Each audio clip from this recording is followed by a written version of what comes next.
Hey there. So today is my last day in Santiago de Compostela. So I just thought I'd reflect on my thoughts walking here and spending time in the city. I'm being quiet because I'm in a church. So one of the main things that I was thinking about on the way here was how we can reconcile things that we know with things that we believe even though we don't really have evidence for them, and then things that we believe by obligation. So the first one is easy. They're logical things that we know from being able to deduce them. They're reasonable. You can reason them out.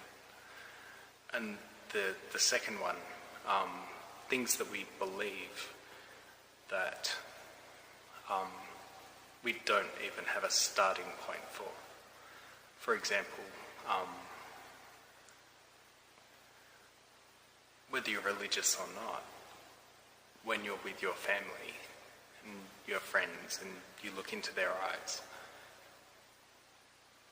you do know that there's a soul there. So I think that, well, for me anyway, I do believe people have a soul. Another one of those that I believe, is that it's right to listen to your conscience. So, why do I reason that it's right? I can't reason that it's right. I believe that it is. So, those first two, I'm pretty happy about those. First, reasoning them out, easy. The second, things that I just believe, and maybe these are beliefs based on experience. The third one, which is belief by obligation, is the one that I struggle with. Well, so these are things like the church says something is correct and you must believe it. And then it's our responsibility to believe those things because we're told to believe them. So it's a belief by obligation.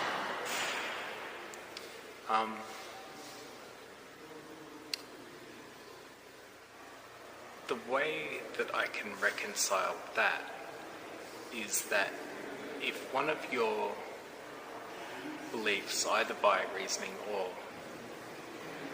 just that you feel it, is that the church has some sort of authority, or the Bible, if you're not Catholic, if the Bible, you believe it has authority, then it makes those beliefs by obligation easier because the entity that's telling you to believe them has authority itself. So that was my main sort of contemplative thought on the Camino. How to reconcile beliefs with logic, because I'm a very logical person.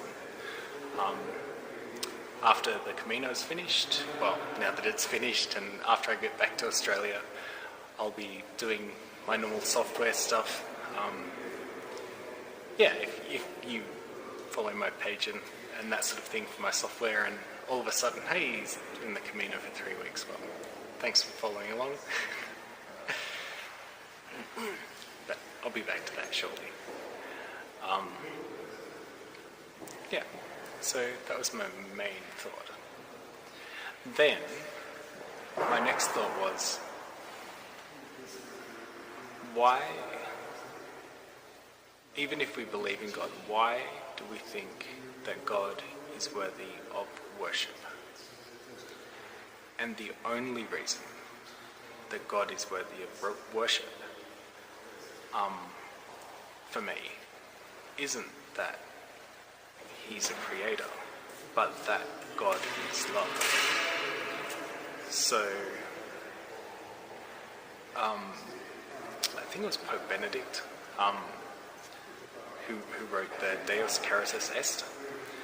That's from first letter of John, I think. And John, by the way, is the brother of James, the sons of Zebedee. And James is Santiago. That's who's buried here. Not here, this is the wrong church, but over in the cathedral. Anyway, in the first letter of John, he wrote that God is love. And that's what makes God worthy of worship.